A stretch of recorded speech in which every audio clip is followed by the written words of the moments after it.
All right, guys, we're going to jump back in here. We're going to go ahead and grab our code book. Again, we're going to be going through the 2020, but I'll also give you page numbers for the 2017. In New Mexico, you can use the handbook or the code book. So the handbook basically is a code book with pictures. So either one of them's fine. So handbook or code book, you'll be just fine.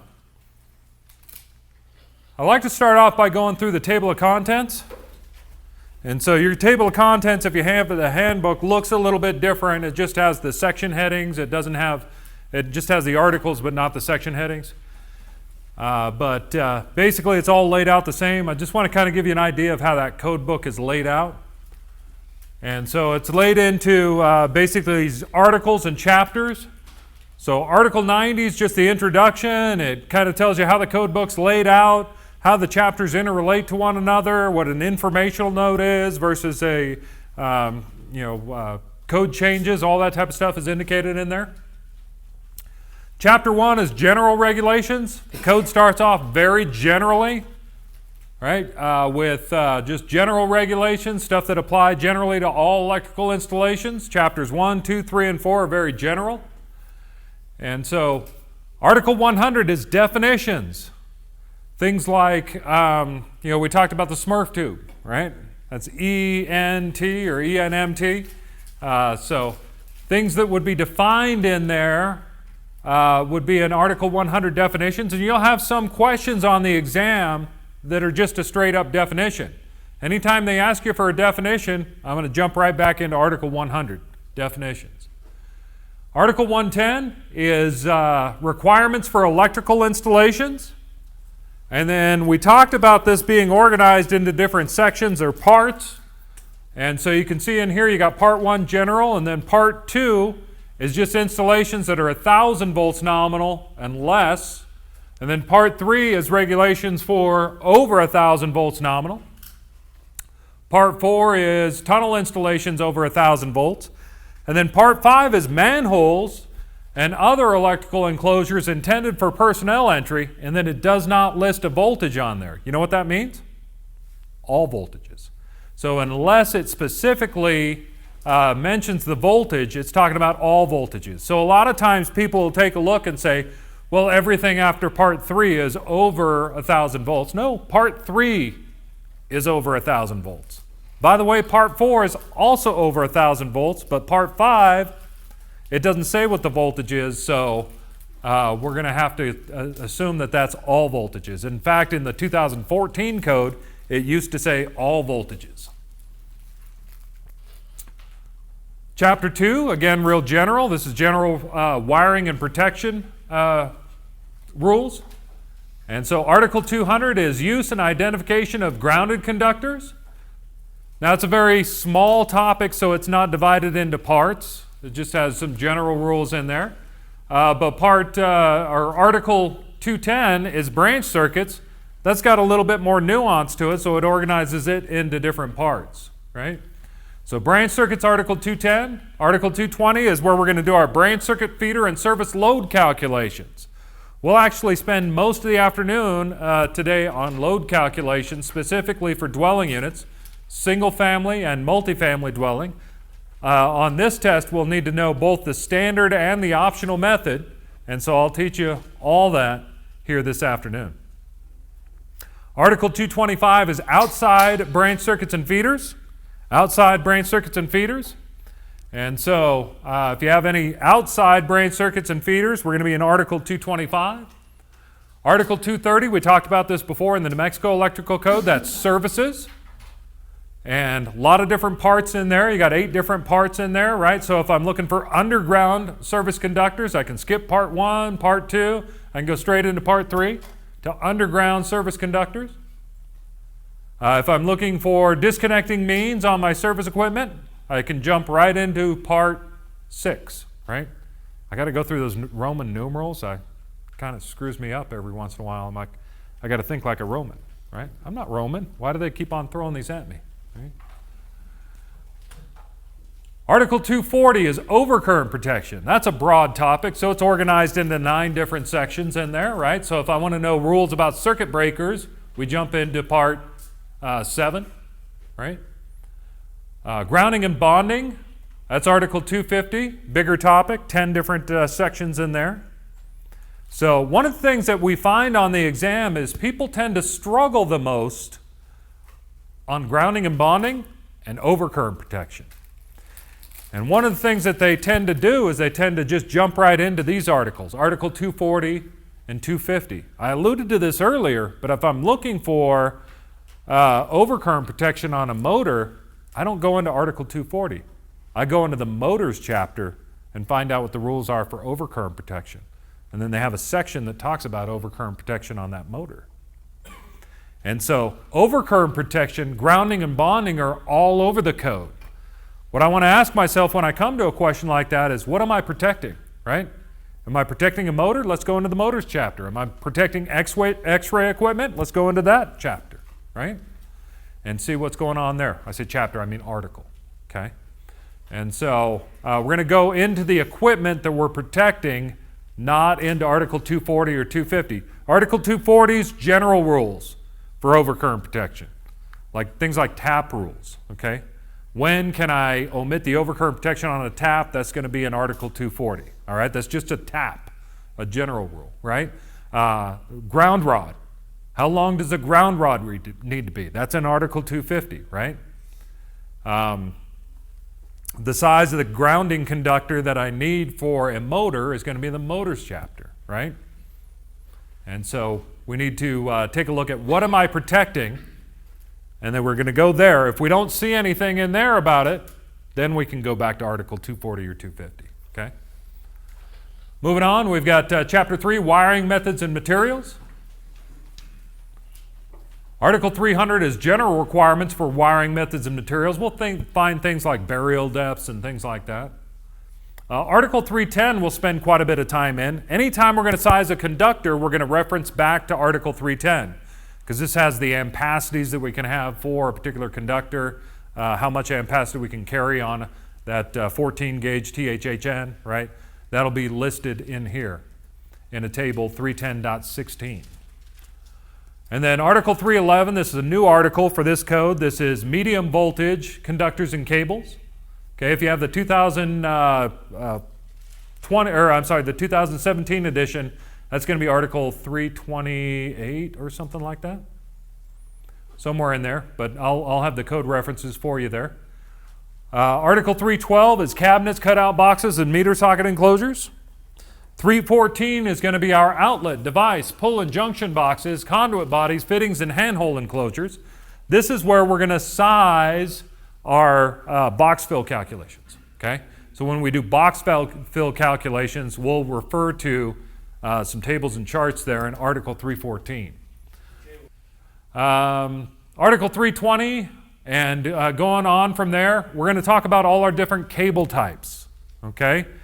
So it's going to start off with type AC cable, type FC cable, type FCC. All these cable types all follow what's called a parallel numbering system, meaning that dot 10 is always the same topic in each one of those little articles, okay? So that's always going to be uses permitted. So that's when I can use type AC cable is going to be 320.10. Where I can use FC cable, that's going to be 322.10, right? And then when I can't use it, that's going to be dot 12. The minimum bending radius that I can have on there, that's going to be dot 24, and then dot 30 is how often I need to secure and support stuff. So that parallel numbering system actually goes all the way through the rest of the 300s. And so that applies to our conduit and tubing and things like that as well, all right? And so Article 334 is non-metallic sheath cable type NM, NM, and NMC. 338 is surface entrance cable type SE and USE. And then 342 is going to be our IMC. We're getting into our conduit types. 344 is going to be RMC. And then 350 is going to be our LFMC. 352 is going to be rigid polyvinyl chloride type PVC. 355 is RTRC, or reinforced thermosetting resin conduit.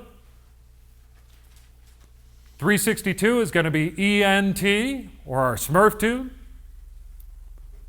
Article 368 is going to be busways. 376 is metal wireways. 378 is non-metallic wireways. 386 is going to be a surface metal raceway. 388 is going to be our surface non-metallic raceways. And then 392 is our cable trays. And again, all those later 300s from 320 on, they all follow that same parallel numbering system. Okay? So we'll be able to organize that and figure out exactly what we're going to do. But basically, they're going to ask us, when can we use stuff? When can't we use stuff? How much can we bend stuff? And how often does it need to be secured and supported? That's 75% of those. So if we know those four numbers, .10, .12, .24, .30, we're going to be able to find our way through there a lot easier. All right, Chapter 4 is now equipment for general use. So this is just general equipment, very common equipment, and we'll see in a lot of different situations, okay? So things like Article 400s, flexible cords and flexible cables. We're not going to cover that on the test, but that's very general, right? An extension cord, that's going to be listed there in Article 400. Fixture wires is 402. We'll see that on the test. 404 is going to be switches. And then 408 is going to be switchboards, switchgear, and panel boards. Article 410 is luminaires, lamp holders, and lamps. And 412 is low voltage lighting. 422 is appliances. Article 426 is fixed outdoor electric de-icing and snow melting equipment. And then 427 is fixed electric heating equipment for pipelines and vessels.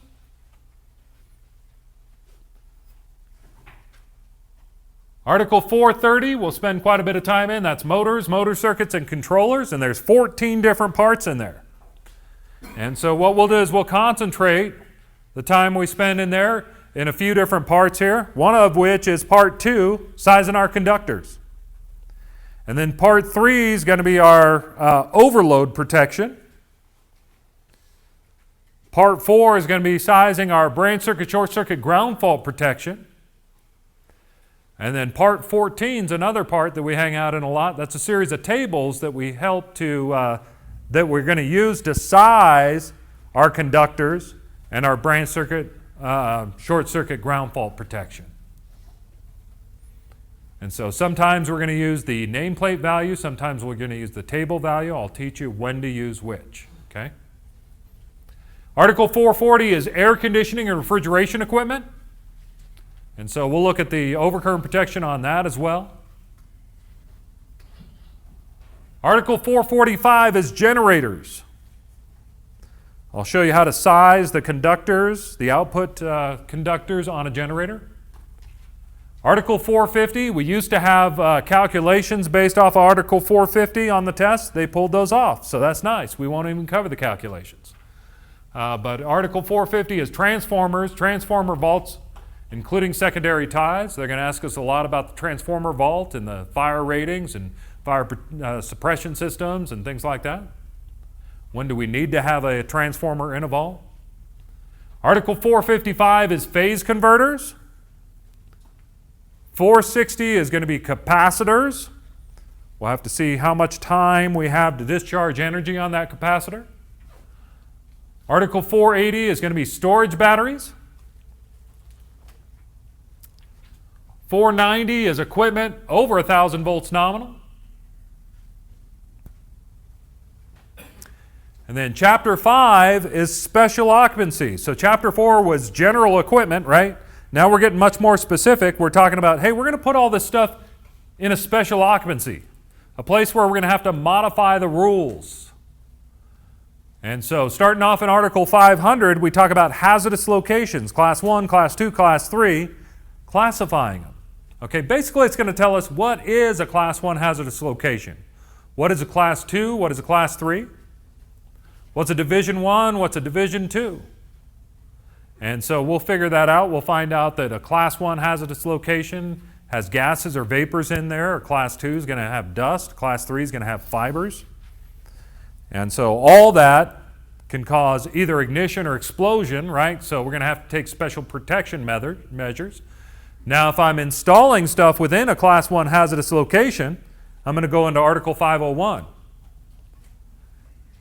If I'm installing stuff within a Class 2 hazardous location, I'll go into 502. And then 503 is going to be our Class 3 hazardous locations. 504 is going to be our intrinsically safe circuits. But there is like a difference between Class 1, Class 2, and Class 3 as far as hazardous locations, and there's another type of Class 1, Class 2. Right, and that's really important. So Joaquin brought up the difference between a Class 1 hazardous location and a Class 1 circuit. Okay? So in Article 725, we're going to see Class 1, Class 2, Class 3 circuits. So a lot of times we'll have guys on the exam. I had one last week that was looking for a Class 1 hazardous location when they were asking him about a Class 1 circuit. Okay? And so we got to pay attention. Are they talking about Class 1 circuits or a Class 1 hazardous location? And so I'll show you that when we get there. All right? So Article 511 is commercial garages, repair and storage. So these are areas where we'd have gases or vapors in there, so we'll have to take special precautions there. As well as aircraft hangars. Aviation fuel is just a little bit explosive, right? And so we'll take special precautions there, as well as at the gas station, Article 514. Bulk storage plants. These are storing flammable gases in a bulk storage plant. 517 is healthcare facilities. Now, in a healthcare facility, not only do we have explosive med gases, right, but we can also have like an intensive care unit where I have to have a certain number of receptacles in that intensive care unit so that we're not looking for a place to plug in the life-saving equipment, right, and redundant systems and things like that. So, moving on from there, we've got Article 550, mobile homes, manufactured homes, and mobile home parks. And then Article 590 is going to be temporary installations.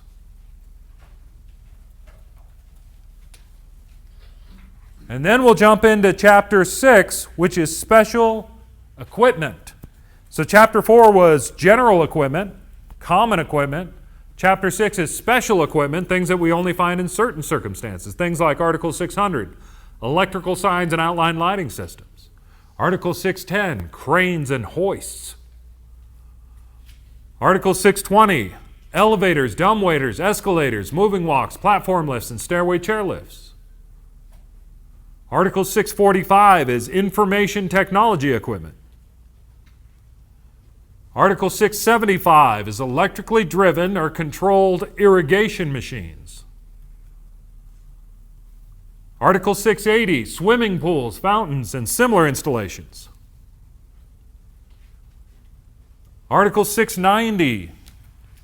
690 is radically changed from code to code, but we'll be able to find our way through it here. Article 690, solar photovoltaic systems. And then Article 695 is fire pumps.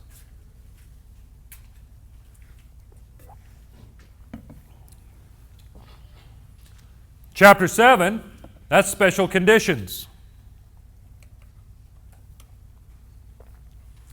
So these are things like Article 700, emergency systems. Article 705, interconnected electric power production sources. Article 706, energy storage systems. So we have battery stuff here. We've got storage batteries. We've also got batteries within Article 690. So there's a few different places where we have battery systems.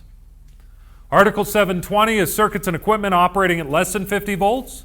And then what Joaquin was talking about earlier was Class 1, Class 2, Class 3, remote control signaling, and power limited circuits. So we've got Class 1 hazardous locations. We also have Class 1 circuits. All right?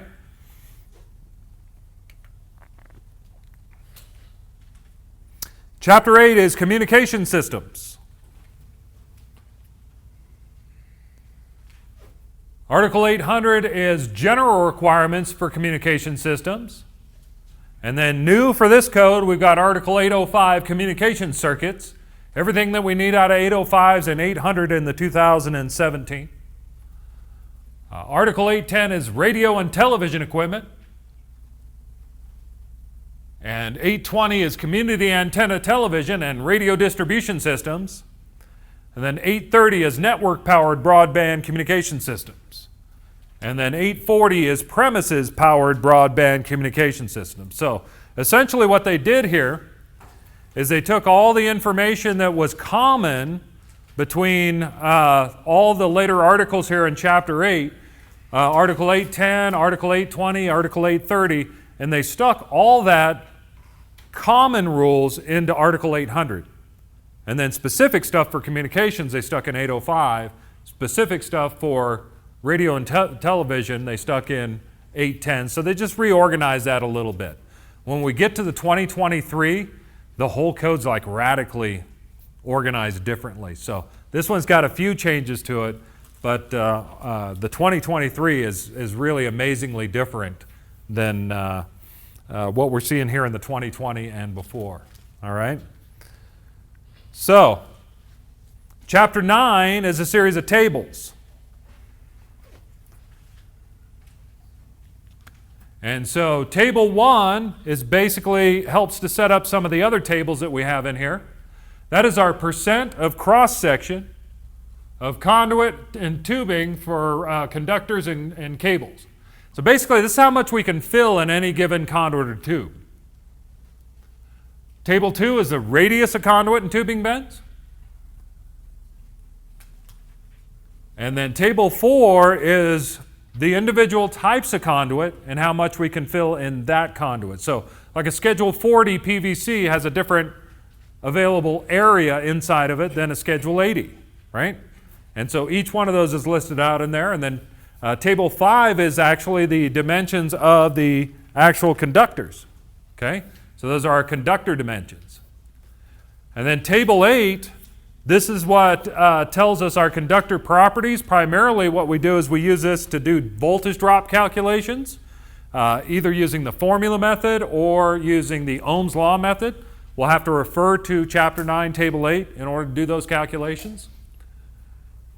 And then Table 11A is just kind of an oddball. It really, I think, belongs back in Article 725 with our Class 1, Class 2, Class 3 remote control signaling and power limited circuits. But they're saying, hey, on a Class 2 or Class 3 AC power limited circuit, these are our power source limitations. And so that's Table 11A. And then you have these annexes in the back. Annex A, Annex B, and we're going to take a look at Annex C. But Annex C, basically what it does is it takes all that information in Table 4, the size of the conduit or tube, Table 5, the size of the conductors, and puts those pieces of information together. But it only works if all of our conductors are the same size and they have the same insulation on them. All right, so if they're all 12 gauge THHNs, then we can use Annex C to figure out how many of those we can stick in a 3-inch Schedule 40 PVC. All right, but if I've got some 250s and some number 6s and some number 3s running in there, I got to manually size stuff using Tables 4 and 5. So I'll show you how to do both, but for the most part, we'll use Annex C on the exam. Okay, so that's nice. Annex D is a set of examples. We talked about dwelling unit calculations. Those are complicated, a lot of different steps. We have examples of the dwelling unit calculations in Annex D that you could follow along with when you're taking the test. You can't take your notes in and your calculations that you do here in class, but you sure could follow along with what's in Annex D. So if you forget how to do it, you could always turn to Annex D and at least give it a good go, right? And then the index is the most important thing in this entire book. That's how we're going to find our way around the code book. The index in the NEC is better than any code book that I've ever seen. It's very detailed. It's 70 pages long. And so it's got a lot of information in there, and it helps us to find stuff in the code book. Very, very detailed. Okay? And really, knowing the layout of the code book is going to be essential to us passing the exam, right? There's not enough time for us to look up every question, so we've got to have some of those in our pocket, right? And then we also need to be able to have the skills to find stuff in there.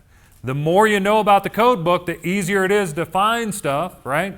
And so part of what you can do is you can learn some of those articles and things like that. So used to have some people that would ask me, hey, can you sell me some flashcards or something like that that would help me to navigate through this stuff. And I said, well, I can do that electronically online, right? There's an app for that. So there's an app called cram.com, and it's basically a flashcard system, right? So The funny thing is that the code tabs you sold me are for the 2020. And I own the 2017. And S. yeah. So those are going to be different because there's different articles in there in the 2020. But let me talk about this while I'm here because this is actually going on in the background. All right? So it's basically a flashcard system. You can go through there. You can also play games with the same information. So here, Article 220, box fill calculations, branch circuits, things like that, right? And so as you're going through, you can learn the code by playing games, right? And so the website is cram.com. You can download it in your App Store or your Google Play Store, right? Cram.com, and then just look for construction seminars, and you'll see the CSI articles and calculations. And so here we're playing a shoot 'em up space game. We got 1.732 times K times I times D divided by circular mills. That's our three-phase voltage drop. All right. And then hazardous locations, that's going to be Article 500, right? And so it's very stressful, right, when you're playing this thing. If you learn that way, that's fine. If you don't learn that way, that's fine too, right? It's there, it's available, it's free. So you have some ads that'll be around it and stuff like that because it's free, right? I didn't develop the app. All I did was populated all that information into this thing, okay? So again, it's called cram.com. Cram.com, and basically it has the information that we're seeing on the exam as far as the articles that we're going to use in there populated into that information, okay? Into that app, basically. We're going to start off in Article 90 introduction here, and I've got some page numbers on there, all right? And so each one of these different types of code books that we have in front of us have different page numbers. Okay, so Article 90 introduction. You got Chapter 1, Chapter 2, Chapter 3. That's all on this particular graphic here. Okay? And this graphic is going to be found on page 30 if we're in the 2020 code. All right? If I happen to have the 2020 handbook, it's going to be on page 3. And if I happen to have the 2017, then my page number is up there, page 31. Okay? So, if you've got the soft cover 2020, your number is always going to be down here in the bottom left. If you've got the hard cover 2020, it's going to be in the bottom right. If you've got the soft cover 2017, that's going to be in the top right. And then if you have the hard cover 2017, you're just going to have to find it based off the code reference. Okay? So I can only do so much, right? And so we're going to go in here, and again, we're going to highlight stuff that we're seeing on the exam, right? And so chapters 1, chapter 2, chapter 3, and chapter 4, those are all general. Those apply generally to all electrical installations. Chapters 5, 6, and 7 all start with the word special. Right? And so these are special occupancies, special equipment, special conditions. These are things that we're going to have to modify the rules for the special occupancy or the special conditions or the special equipment that's found in chapters 5, 6, and 7. And then chapter 8 says, remember the rest of the code? Toss that out the window. I got my own rules. Okay? So none of the rules in chapters 1 through 7 apply to chapter 8 unless they're specifically referenced in chapter 8. And then chapter 9 is a series of tables, and they're again applicable as referenced. So if I need to size how many conductors can go into a 1-inch ENT, then I'm going to use table 4 and 5 in combination, right? And then Annex A through J, they're informational only, they're not code. They're just there to give you a little bit of a hand in those areas. All right, let's find on page 32, 9, or 33. We're going to go into Article 100 definitions. Article 100 definitions, and again, this is just a series of definitions. And we're going to start off here with ampacity. Ampacity.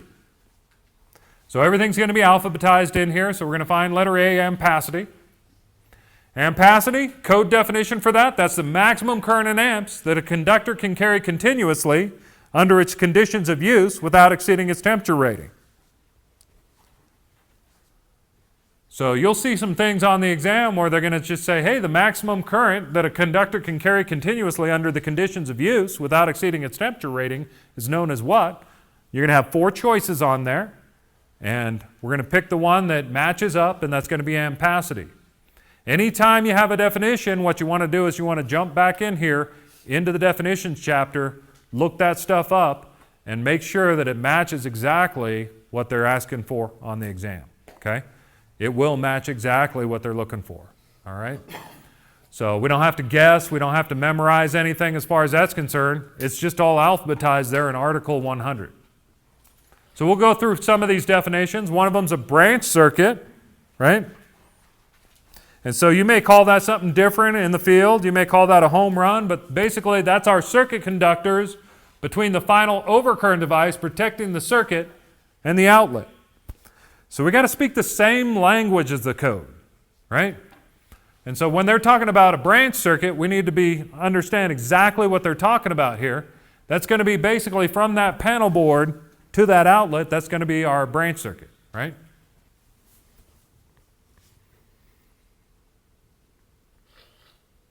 Continuous load.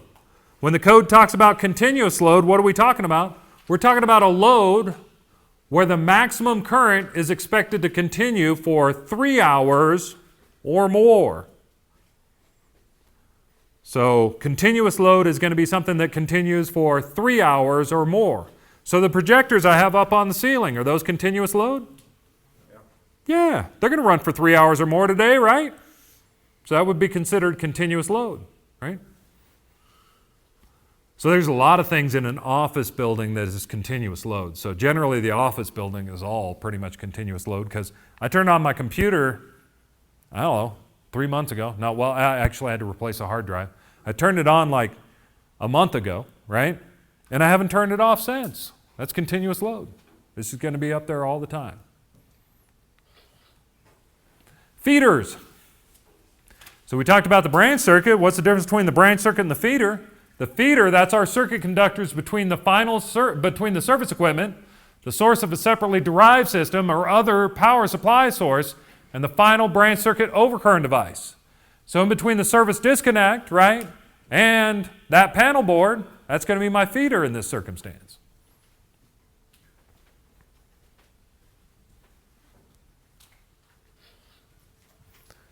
Some of these definitions are less complicated than you want them to be, right? Code definition for a ground is the earth. I want that to be much more complicated, right? An electrical path, whatever, right? Whatever I think that a ground is, I think it needs to be more complicated than that.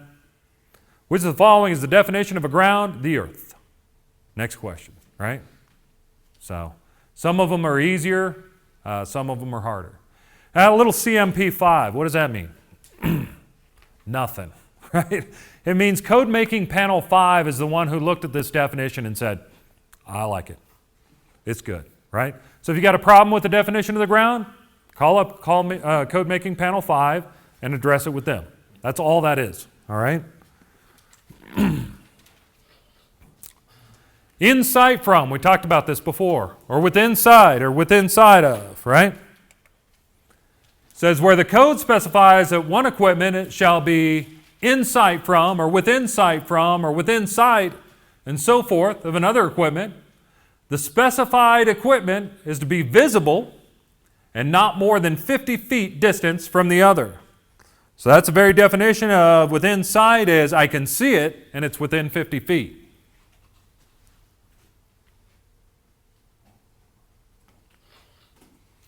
Page 39 or 24 or 40. We're going to go into the R's. We're going to find rainproof. Rainproof, that's constructed, protected, or treated so as to prevent rain from interfering with the successful operation of the apparatus under specified test conditions. Now look how close these definitions could be to one another. Look at rain tight. Rain tight is constructed or protected so exposure to a beating rain will not result in the entrance of water under specified test conditions. Very close. So again, I say let's not rely on our memory when it comes to this stuff. Let's just look it up in the book. I got 4 choices. The most I'll have to look up is 4 different things in there, right? And it'll take me about 15 seconds to find each of those. I got plenty of time to do that. That'll take a minute of my time, but I got that one right? Rather than relying on our memory for stuff that, there's some definitions that are very close to one another. Service conductors. It's on page 40 or 25 or 41. So we talked about the feeders. We talked about the branch circuit. Now the missing piece in that is the service conductors. That's our conductors from the service point to the service disconnecting means. So from the service point to the service disconnecting means, that is going to be our service conductors. So when we size our service conductors, that's what we're talking about. All right. We're going to jump out of Article 110 and into, out of Article 100 and into Article 110. Article 110 is requirements for electrical installations. And again, when we have a little bit larger topic, they organize it into different sections, different parts. And so we're going to jump into Part 1. And Part 1 is general. That doesn't really tell us much, right? These are just general regulations when it comes to electrical installations. And so we're going to find 110.9, interrupting rating. And we're going to highlight equipment intended to interrupt current at fault levels shall have an interrupting rating at the nominal circuit voltage. Now here's where things get a little bit tricky. On the exam, they say, at what percentage of the nominal circuit voltage does the interrupting rating need to be? And there's no percentage there, right? And so this is where we have to read and interpret the code. And so if we read the code and see exactly what's being said here, it says equipment intended to interrupt current at fault levels shall have an interrupting rating at the nominal circuit voltage. At means the same, right? So what percentage is the same? 100%, right? And so sometimes they ask us to actually use our brains and gauge them, right? And so even though there's no percentage up there, at the nominal circuit voltage means make it the same. Make it the same means 100%, okay?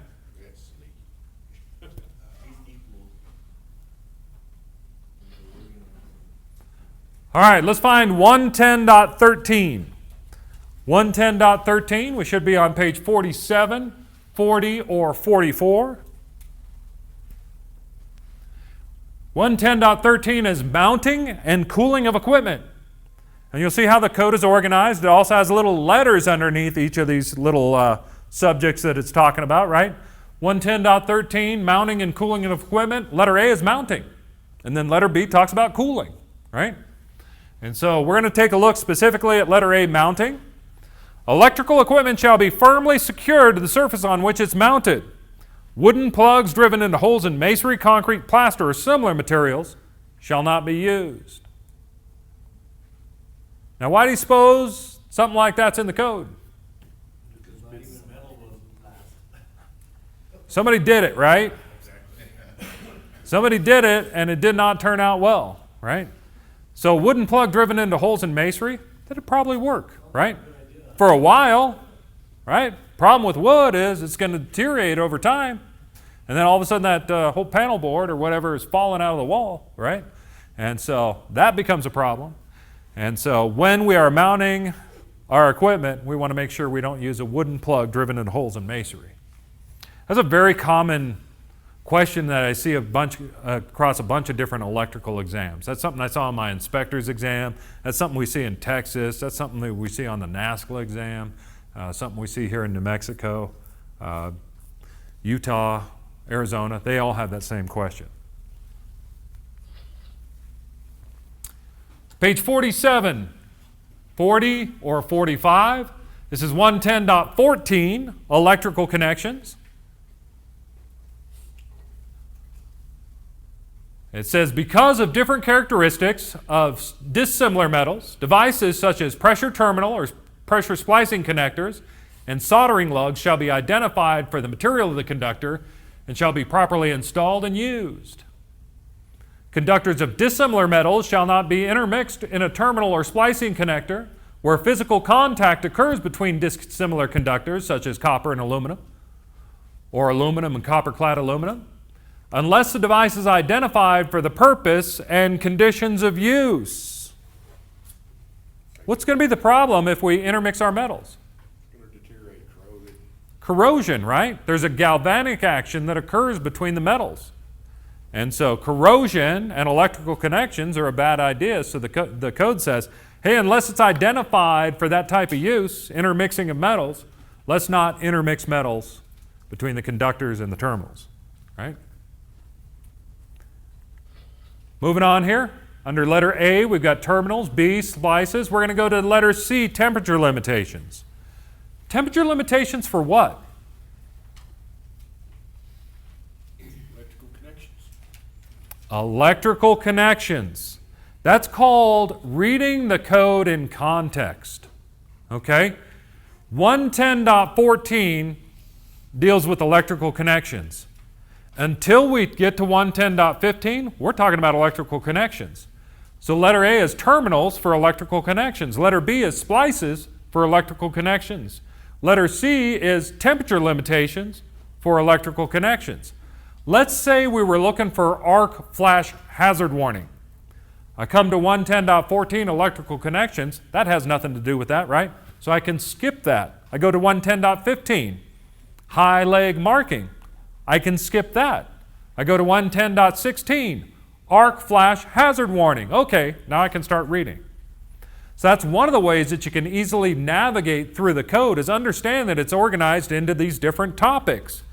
If the topic 110.14 doesn't have to do with what I need, skip it. Don't read it. You don't read what you don't need, right? And so don't spend a bunch of time reading a bunch of stuff that you don't need. If what I don't need, if what I need has nothing to do with electrical connections, skip it.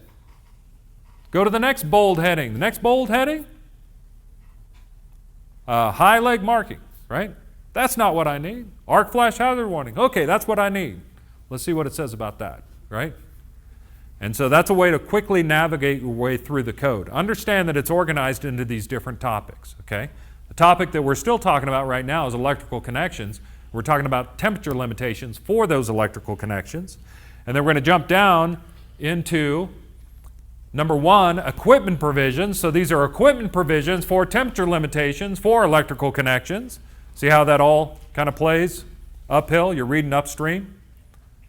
And then we're going to find under little letter A, number 4.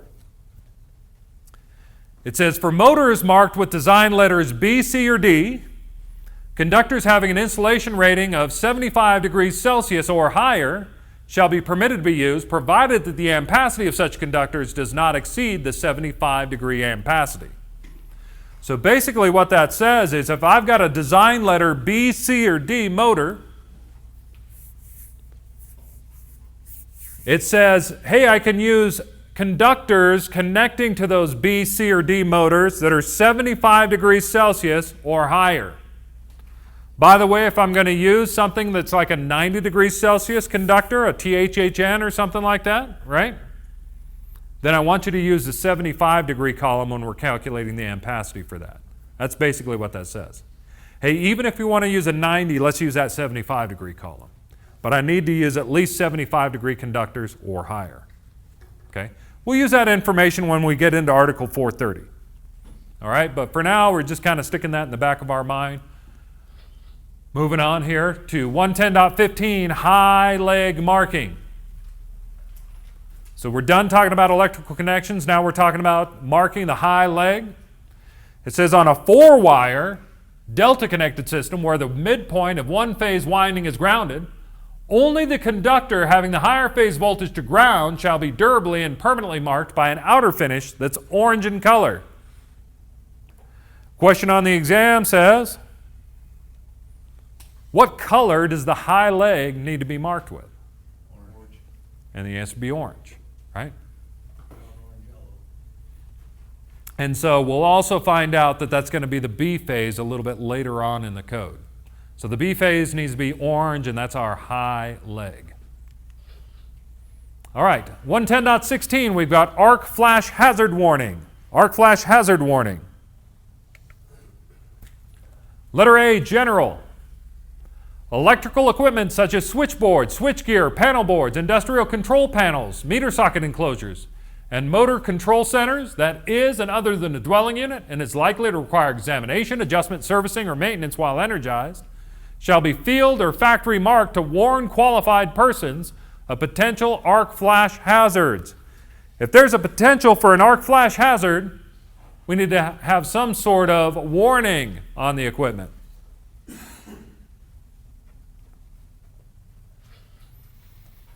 All right, 110.26. 110.26, we talked about this a little bit earlier. This is spaces about electrical equipment. So we talked about the height. We'll get to that here in a minute, but let's talk about the depth of the working space first, okay? So under letter A, working space, it says working space for equipment operating at 1,000 volts nominal or less to ground and likely to require examination, adjustment, servicing, or maintenance while energized shall comply with the dimensions of 110.26A1, A2, A3, and A4, or is required or permitted elsewhere in this code. So it says, hey, I need to comply with the depth and the width and the height and all that. I need to meet all that criteria, okay? So A1 basically refers you to a table here, and this table is 110.26A1, working space. And so over on the left-hand side, you got your nominal voltage to ground. Nominal, what does that mean? It's just the name of it. That's what we call it, right? So if I'm talking about 110, you know I'm talking about 120 and 115, right? 117 and 118, right? That's the nominal voltage. So nominal voltage, 0 to 150, and then we got 151 to 600, and then 601 to 1,000. Now, what do I do over 1,000? Different part. So notice where we're at now. We transitioned into part 2, 1,000 volts nominal or less. And you'll notice in mine, what I did is I highlighted that in a different color. And that's something that I would encourage you guys to do as you're going through the code. Or separately, just going through the code tonight or something like that, grab a different colored highlighter, right? And so if I'm highlighting everything in yellow right now and I grab a pink or something like that, or a blue or a green, whatever, something to tell me, hey, every time I see that color, I'm talking about something different, right?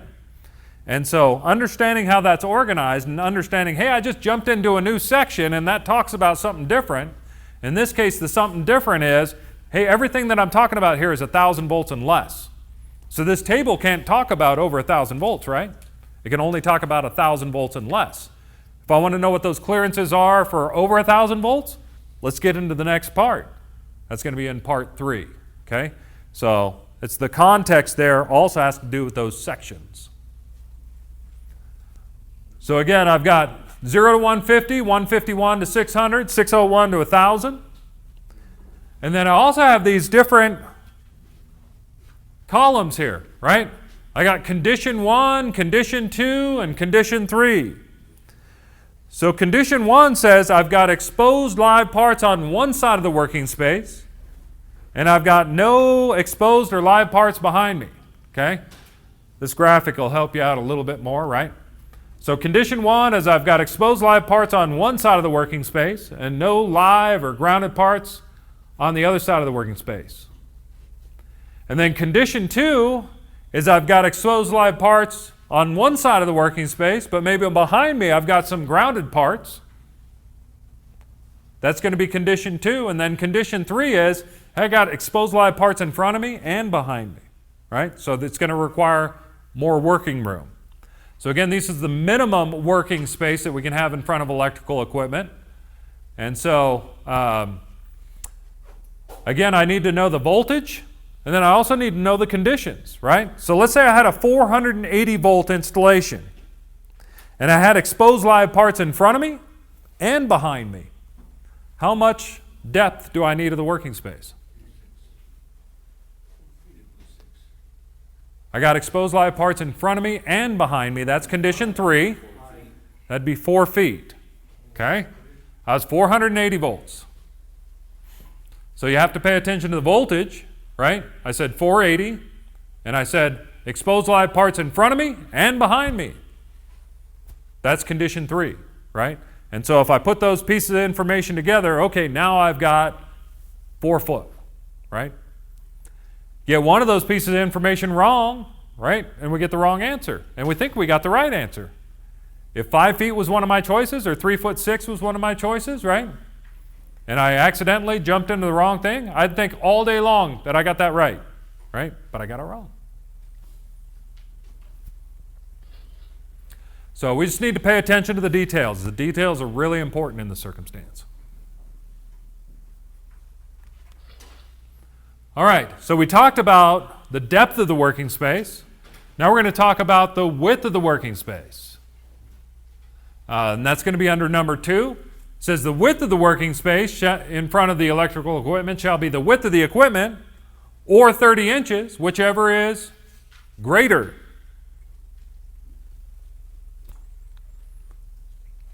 So it said, give me the bigger of the two, right? And so let's say I had a 24-inch piece of equipment. How wide does my working space need to be? 30 inches, right? It's the width of the equipment, or the width of the working, or 30 inches, I'm sorry. The width of the equipment, or 30 inches, whichever is greater, right? So on a 24-inch piece of equipment, 30 inches is greater than 24, so we'd have to go with 30, right? What about if I had a 48-inch piece of equipment? It'd have to be 48, right? Because the greater of those two numbers, 30 and 48, is the 48, so we're going to have to go with the 48. Number 3, the height of the working space. It says the workspace shall be clear and extend from the grade floor platform to a height of 6.5 feet, or the height of the equipment, whichever is greater, right? So that means if I've got a 5-foot piece of equipment, I need 6.5 feet, right? If I've got an 8-foot tall piece of equipment, now I need 8 feet.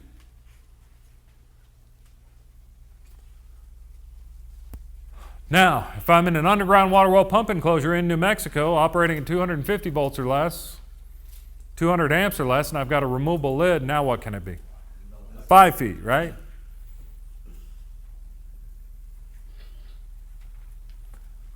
All right, still under part 2, 1,000 volts and less. Still under spaces about electrical equipment. We were under letter A before, the working space. Now we're going to letter F, which is going to be found on page 52, 54, or 49. This is locked electrical equipment rooms or enclosures. Electrical equipment rooms or enclosures housing electrical apparatus that are controlled by a lock shall be considered accessible to qualified persons.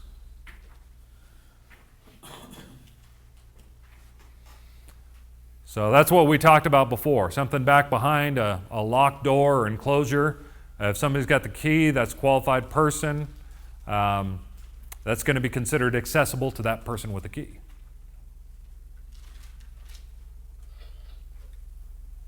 (110.27) Guarding of live parts. And letter A, live parts guarded against accidental contact. Except as elsewhere required or permitted by this code, live parts of electrical equipment operating at 50 to 1,000 volts nominal shall be guarded against accidental contact. So it stops at 1,000 volts. Why? Because we're in part 2, 1,000 volts and less, right? And so The question on the exam's at what voltage do I need to start protecting that stuff? And that's going to be at 50 volts. All right, now we've made an important transition here. We've gone from part 2, which is 1,000 volts and less, into part 3, which is over 1,000 volts nominal. We're going to find 110.31 enclosures for electrical installations, and these enclosures are over 1,000 volts. We're going to skip down to the second paragraph. It says, for installations other than equipment as described in 110.31d, a wall, screen, or fence shall be used to enclose an outdoor electrical installation to deter access by persons who are not qualified.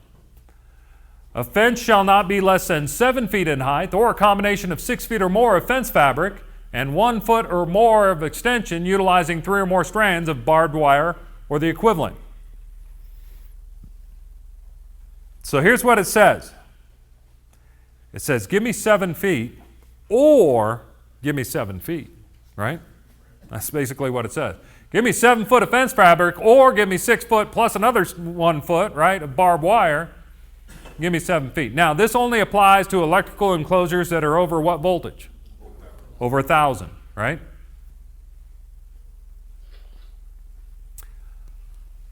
All right, this table right here on page 55, 59, or 52, this is table 110.34E. This is elevation of unguarded live parts above the working space. And so over on the left-hand side, we've got our nominal voltage between phases. And you'll notice, since we're in this part, it starts at 1,001 volts, right?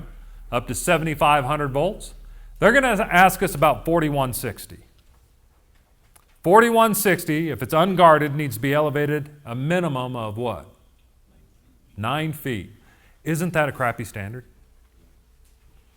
I can pretty much, at my height, reach 9 feet, right? 4160. Woohoo! That might hurt, right? And so, yeah, that's a bad standard. Again, this is the worst job that you can do. I would guard it at 9 feet, but I don't have to, right? I would be code compliant if I just elevated that stuff 9 feet. That's kind of crazy to me.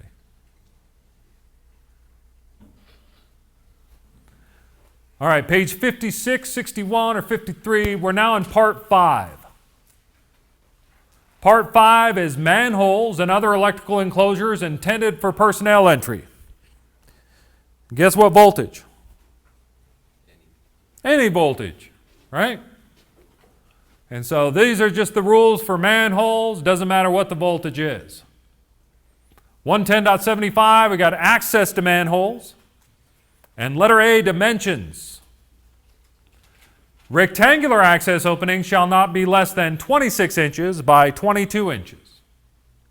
Round access openings in a manhole shall not be less than 26 inches in diameter.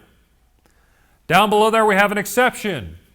A manhole that has a fixed ladder that does not obstruct the opening or that contains only one or more of the following shall be permitted to reduce the minimum cover diameter to 2 feet. Number 1 is optical fiber cables. Number 2 is power limited fire alarm circuits. And number 3 is class 2 or class 3 remote control and signaling circuits or both, supplied in accordance with 725.121. So I got 2 rules here. First is the rule, right? 26 inches on a round. Then I have the exception to the rule. Now the exception to the rule applies in one of 2 different circumstances. First circumstance is if I've got a fixed ladder. Then if I've got a fixed ladder, I don't care what I've got down in the manhole. If I've got a fixed ladder, I'm allowed to reduce that down to 2 feet. Okay? So if you look closely, it has the word or in there, right? That contains a fixed ladder or that contains one or more of these cables, right? Only one or more of these cables. So it says, hey, if I've got a fixed ladder, go ahead and reduce that down to 2 feet, right? And it also says, hey, by the way, even if I don't have a fixed ladder, if I've only got down there optical fiber cables, I'm good. Reduce that down to 2 feet. Okay? So little words like and or make all the difference in the world, right? So we got to pay attention to little words like that. So in this case it says if I've got a fixed ladder or if I've got optical fiber cables down in there, then we can go ahead and reduce that down to 2 feet.